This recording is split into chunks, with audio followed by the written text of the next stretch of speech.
UCO bank बेहद ही दमदार नतीजे। अगर फुल फाइनेंशियल ईयर के बेसिस पर भी देखें तो इस कंपनी के बिजनेस में शानदार ग्रोथ है, डिपॉजिट में शानदार ग्रोथ है, कंपनी के एडवांसेस में शानदार ग्रोथ है।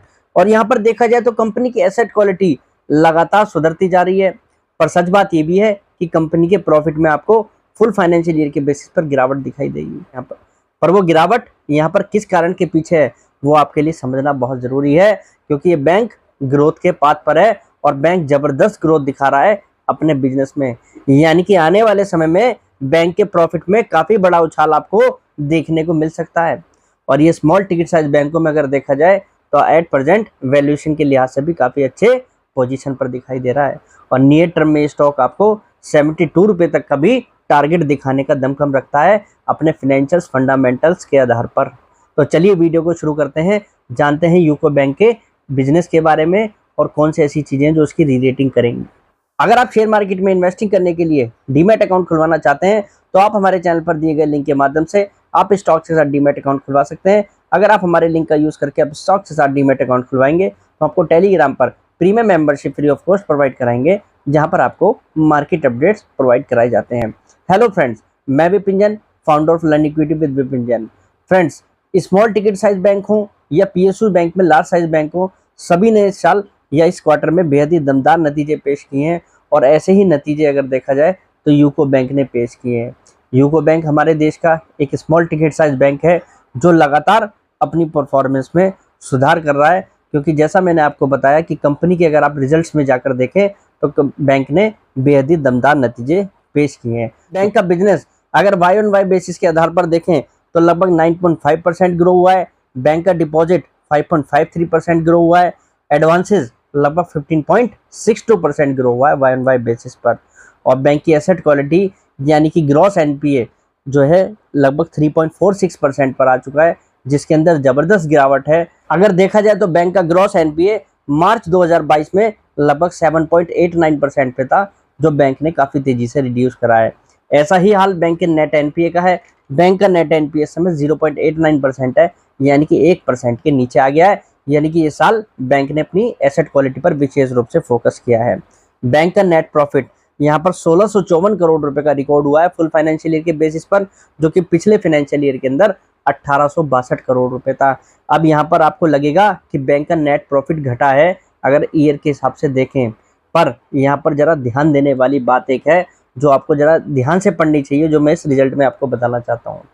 बैंक का नेट प्रॉफिट जो घटा है उसके पीछे है स्टाफ एक्सपेंसेस। बैंक का स्टाफ एक्सपेंसेस 26% बढ़ा है, यानी कि बैंक जो एडवांसेस में 15.5% की ग्रोथ दिखा रहा है।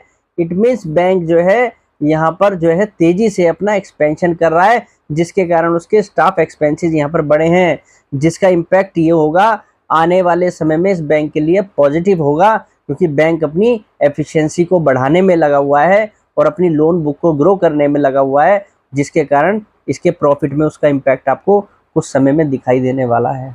तो ये जो प्रॉफिट यहाँ पर रिड्यूस हुआ है, बाजार इसको लेकर इसलिए नेगेटिव नहीं है क्योंकि बाजार ने वो पढ़ लिया है कि जो खर्चे बढ़े हैं वो स्टाफ एक्सपेंसेस के बढ़े हैं, ना कि बैंक की प्रॉफिटेबिलिटी किसी और कारण से घटी है। क्योंकि बैंक को यील्ड ऑन एडवांसेस के हिसाब से देखें तो बैंक अच्छा खासा yield of advances at present भी अपने लोन में ले रहा है। बैंक का होम लोन के बिजनेस में अच्छी खासी ग्रोथ है, बैंक के व्हीकल लोन में यहाँ पर अच्छी खासी ग्रोथ है, यानी कि बैंक को सभी वर्टिकल से अच्छी खासी ग्रोथ आ रही है। और बैंक का अगर हम एडवांसेस फुल फाइनेंशियल ईयर के अंदर देखें तो 1,61,629 करोड़ रुपए वाली लोन बुक बैंक की जो है 1,86,877 करोड़ रुपए इस साल रही है। इसलिए मैं आपसे कह रहा हूँ कि बैंक की लोन बुक में बेहद शानदार ग्रोथ है। एडवांसेस बैंक ने काफ़ी तेज़ी से यहाँ पर ग्रो किए हैं और उसका इम्पैक्ट जो यहाँ पर आपको आने वाले समय में और देखने वाला है। बैंक का ग्रॉस एनपीए रिड्यूस हुआ, प्रॉफिटेबिलिटी बढ़ी, बैंक ने सभी पैमानों पर अच्छी खासी ग्रोथ दिखाई है। बैंक अगर हम देखें तो एट प्रेजेंट लगभग 14.5 रुपए की बुक वैल्यू वाला बैंक है 14.5, और ईपीएस के हिसाब से देखें 1.38 रुपीज़ का है। सबसे पहली बात तो मैं आपको यहाँ पर एक चीज़ कहना चाहूँगा, ये जो मैं आपके साथ डाटा डिस्कस कर रहा हूँ ये मैं बैंक की प्रेजेंटेशन से डिस्कस कर रहा हूँ, जो बैंक के द्वारा डाटा एक्सचेंजों को दिया गया है, यानी कि रिलायबल डाटा है। और अगर आप बैंक का एनालिसिस अदर साइट्स पर जाके करेंगे, जैसे स्क्रीनर जैसी साइट है, मनी कंट्रोल जैसी साइट है, तो वहां पर पाएंगे कि बैंक की बुक वैल्यू भी अलग है, बैंक का ईपीएस भी अलग है, जो कि सही डाटा नहीं है। मैंने इस बैंक की कंडीशन में तो यही पाया है। तो आप बैंक को अगर एनालिसिस करें तो बैंक का जो डाटा है वो बैंक के सिस्टम से ही उठाएं, यानी कि जो बैंक इन्वेस्टर प्रेजेंटेशन में दे रहा है या एक्सचेंजेस पे दे रहा है उनको आप पढ़ें, वहीं पर डाटा रिलायबल है। तो एक्चुअल में जो इस बैंक की आरओई है वो लगभग 9.5% की है फुल फाइनेंशियल ईयर के बेसिस पर, और ये बैंक जो है 14.5 रुपीज की बुक वैल्यू वाला बैंक है, जो बैंक के द्वारा बताया गया है। और अगर ईपीएस निकालें तो बैंक का लगभग 1.38 रुपीज का ईपीएस है। अब बात यहाँ पर यह है, जिस तरीके से स्मॉल टिकट साइज बैंकों की री रेटिंग हो रही है, बाजार उनको इवेल्युएट कर रहा है और उनके इवेल्यूएशन को उनके प्राइस में कन्वर्ट कर रहा है, उस हिसाब से बैंक देखा जाए तो एट प्रेजेंट लगभग 3.8 के मल्टीपल पे काम कर रहा है बुक वैल्यू के आधार पर। प्राइस टू बुक के हिसाब से 3.8 के मल्टीपल पे है, 10% के आसपास की आरओई वाला बैंक है, जो इजीली आपको 5 के मल्टीपल पे जाता हुआ दिख सकता है। यानी कि उस कंडीशन में ये बैंक लगभग 72 रुपीज के आसपास जाता दिखेगा अपने इस साल की अर्निंग के आधार पर, जो मार्च क्वार्टर तक अगर हम काउंट करें। यानी कि नियर टर्म में ये बैंक 72 रुपए तक का टारगेट दिखाने का दमखम करेगा अगर बैंकिंग सेक्टर के अंदर तेजी आती है और पीएसयू बैंक्स यहाँ पर एक्स्ट्रा ऑर्डिनरी परफॉर्म करते हैं, तो इनके वैल्यूएशन यहाँ पर जरूर मैच होंगे। और देखा जाए तो ये साल बैंकिंग इंडस्ट्री के लिए पॉजिटिव रहने वाला है, क्योंकि अब ब्याज दरें घटने वाली हैं और ये बैंक जो है अपनी बुक्स में बहुत कुछ साफ कर चुके हैं, जो पिछले पेन थे वो दूर कर चुके हैं और प्रॉफिट के पाथ पर हैं।